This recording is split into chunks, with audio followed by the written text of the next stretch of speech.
Let's get this party started. Coverage tight, spotlight on tomorrow. Who you with? Trust, you'll be delighted that you followed. At Phirst Contention, the invention. We debate sports, of course we should mention. What's that? We cover games, we don't play suspensions. We 100, so if your star's missing, we let you know your squad surely gone fishing. We never fish though, no, not our motto. We sport on deals, on court, on fields. The victors, the vengeance, the legends, latest invention. Phirst Contention. Salutations, everybody. Welcome back to another episode of Phirst Contention. A lot going on in the world of sports, so let's dive right in. After we introduce you, of course, to the cast that we got on the panel today. We got Marvin Banks. He is reporting to us in the central of this whole biogenesis debacle area, Milwaukee, Wisconsin. I said hola, senors and senoritas. And then we have a new version of this man on the show, back after his, his little hiatus. He only got married. He's only been married, since the last time you saw him. Stephen Davis, what's going on, sir? Not a whole lot, man, except for this thing right here, I guess. What's going on, everybody? I'm still striving higher every day, but he liked it, so he went and put a ring on it. And he strives high for a great looking woman. Yeah, Wait up, kick your cover. Yeah, he sure did go put a ring on it. I like this, so I put a ring on it.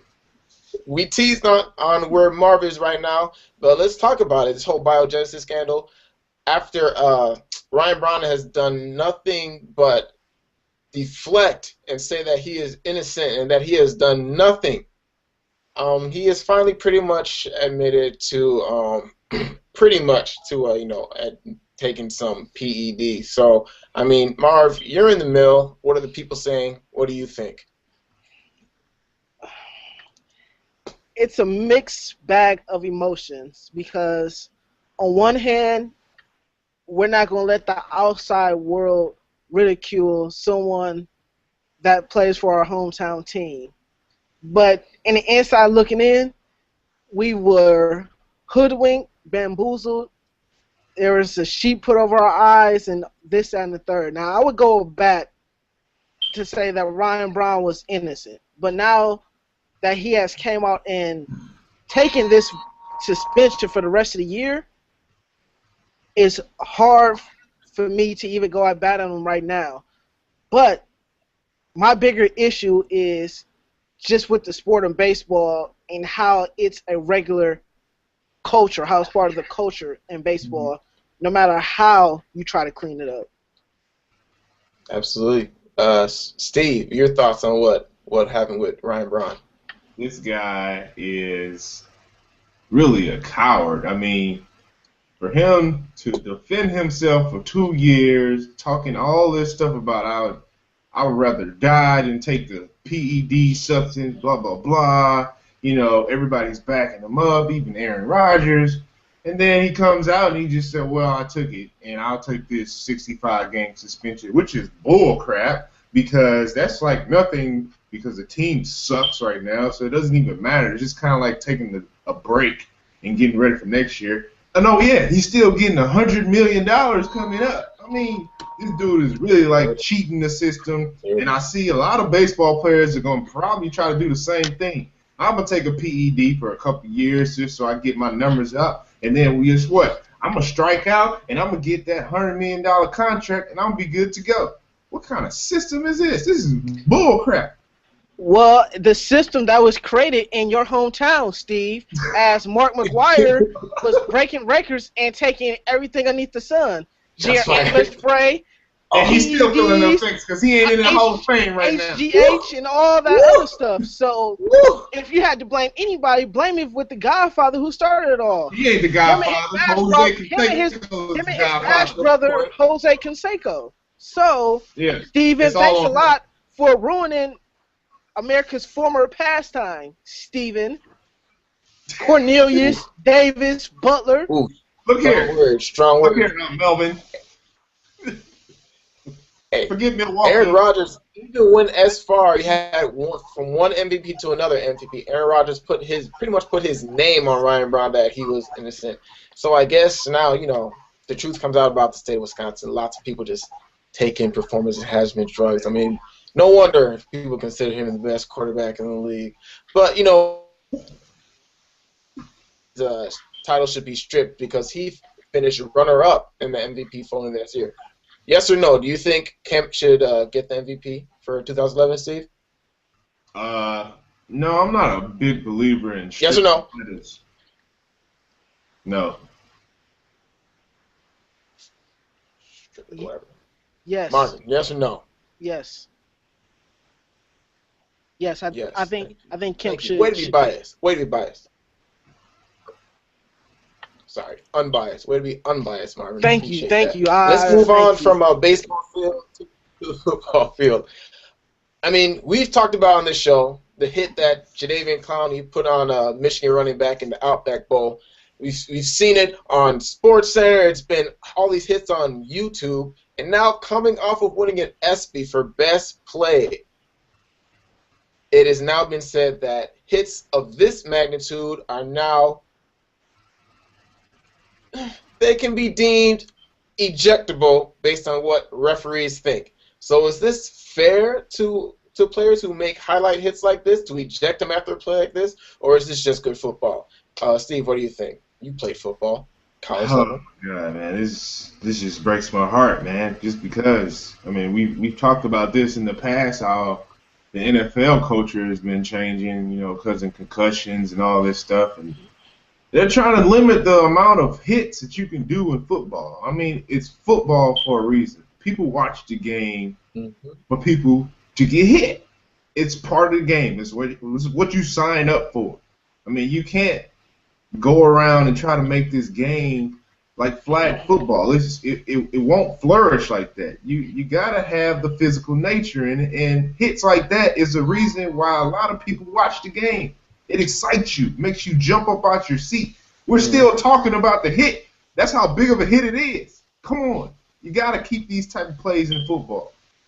Marv, what you think? I agree with Steve on some levels. A hit like that, I mean, the excitement of football, that's what everyone lives and dies for. I mean, that's what makes that game very exciting. That's what makes it the real America's pastime. You have gladiators going in there. What Steve doesn't understand, because he never had a hit like that, is that I mean, it's a momentum changer. It's what people talks about on SportsCenter now. But should Jadaveon Clowney been ejected for that? Yes, he should have. And the reason being is because of this. Wow. Jadaveon Clowney is a man playing amongst boys. There is no reason why that grown man should be playing in college football. He should be playing in the NFL right now. That was a grown man hit. Jadaveon Clowney is the exception to the rule. Needs to be playing in the NFL. It's not Clowney's fault that he cannot go to the NFL. He has to play his 3 years. It's not Clowney's fault. That's what brings me to my next point. If you have the skill set like Jadaveon Clowney to play in the NFL, I think that he should be eligible to make that jump. Just because a hit like that hit was disrespectful. That's one of those hits that you get when you show out in public with your mom and your dad. That's one of those types of hits. It was a good hit. It was a great hit, actually. And the sad part about it was the guy wasn't even ready. I mean, you can do that in Little League football. If you get in the backfield before somebody anticipates getting the ball and you hit them at the right point, it's going to be a big hit every time. So you can't sit here and say that he shouldn't even be in college football just because he made that hit. I mean, what other plays are we looking back on his highlight reel? We were like, oh, this is why he should be in the NFL right now. Come on now. I can answer that question. You get your 2 3 years to develop yourself. I can answer that question for you. It's a man's game because it's not all about the physical. It's about the mental as well. Davis Butler, let me answer this question for you. If you want to show, if I could show you highlights of Jadaveon Clowney's hit, all you have to do is just put on a tape from the start of last season till that hit. That pretty much summarizes Jadaveon Clowney's career in college football. Already rated the highest defensive player ever. Higher than when Mario Williams was coming out by Adam Schefter. By all the insiders coming out. Oh, I didn't know about this. So, with him obviously being a top 2 draft pick, depending, because it's a quarterback-driven league, so you have quarterbacks coming out. But obviously the best overall prospect on the defensive side ever. Why not have him come out early? He's not out here clowning around like Johnny Manziel. He's up here taking care of his business, laying low in the spotlight. Let him come out early. Not up to him. The rules are there for a reason. Exactly.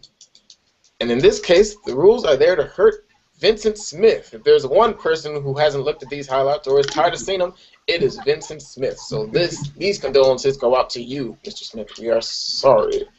I mean, we've been gone for a while, so I mean, let's open the floor a little bit. Marv, I mean, what have you been thinking about as we've been on this little hiatus here in the world of sports? Well, from the world of sports, I'm just thinking about, man, does the month of July suck for the month of sports? No football, no basketball, no college football, no college basketball. All that's left now is baseball. Man, August cannot get here fast enough to the start of training camp. Boy, oh boy, has this been a dead month when it comes to sports. But luckily, things like Aaron Hernandez and Ryan Braun has kept things interesting. No comment. Steve, your thoughts?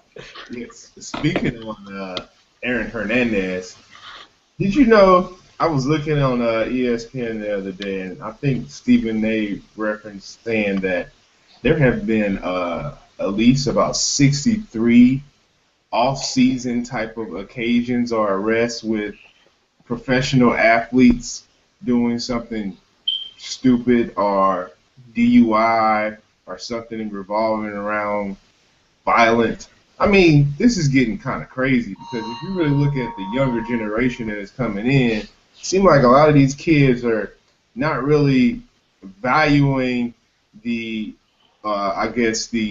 status of being a professional athlete, and they're going out there and they're doing stupid stuff, and it's getting worse. Like every year, you're starting to see more stupid stuff happen, and more people get in trouble, and it's just like not setting a good example for the youth that's out here trying to make it into the league as well. I mean, you're looking at what our justice system is now. I mean, it's kind of hard for a young African American to grow up and do something and be civilized and go into the society and do something wrong. Everybody's pointing against you. So why would you try to set that example for these young kids now? I mean, this is already just chaotic. So I mean, it is hard to explain. Mind you, it's hot out there. Training camp is on the horizon. People just got to get these things out before they get back to the pads and lock down focus on football. But whatever you mentioned, growing up and being a part of the civilization and stuff like that. No one here, and I mean no one, it's not even close, has grown up like you did. We mentioned your wedding. Marv, you were there. Steve, obviously you were there. I throw it on Instagram and Twitter. Let's talk about this wedding. Let's touch on this wedding for a little bit. Steve is amazing. Steve is a husband. I know, man. It's crazy. Man, let me tell you about this wedding. First of all, the wedding happened July 4th weekend. Steve snapped on me Monday. Let's just put that out there. Steve snapped on all his best men on Monday. Anyone that was involved on the wedding on Monday was snapped on, one way or another. He snapped on me via their text. Let's just throw that out there right there. But Steve pretty much probated at his wedding. That's what he pretty much did. Steve showed out at his wedding. Like, turn up. Turn down for what? Just turn it all the way up past 100 till you can't no more. This wedding is easily the best wedding that I've been at, that I went to, where even his pops got on the dance floor, started to clown. And his pops is a cute, and Atomic Dog came on, and things just, I heard about that. And things just went buck wild. The only thing that I'm concerned about moving forward is that, Steve has a hyphen in his name, so he changed his name to Davis Butler. So I don't know what this transition has occurred ever since he got married. You got so that's the only thing. Steve, man, tell about your man. But bottoms up is the truth. It is the truth. You had to put that in there. And bottoms up is the truth. Hey, what can I say, man? It was an amazing time. It was more than I can imagine. We had a great time. Everybody had fun. That's the good thing that came out of it. Everybody told me it was a great wedding, and they had fun. And that night was just one of the craziest nights I hadn't had in a long time, man. It seemed like it never ended. And I heard so many stories about what other people were doing, too. So it was turned up, for real. Yes. Never ending is an understatement because, Steve, this is forever. But nonetheless, congratulations. For Groomzilla, Steve, for Marvin Banks, thank you for watching. Don't forget, follow us on Twitter, like us on Facebook.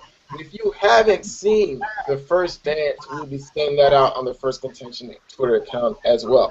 Thanks for watching, folks. We'll catch you guys next week. See you. Ride with Phirst Contention, that's full throttle in. We sport on deals, on court, on fields. The victors, the vengeance, the legends, latest invention. Phirst Contention. We sport on deals, on court, on fields. The victors, the vengeance, the legends, latest invention. Phirst Contention. Game face grit, like born for playoffs. Say it all in small time like payoffs.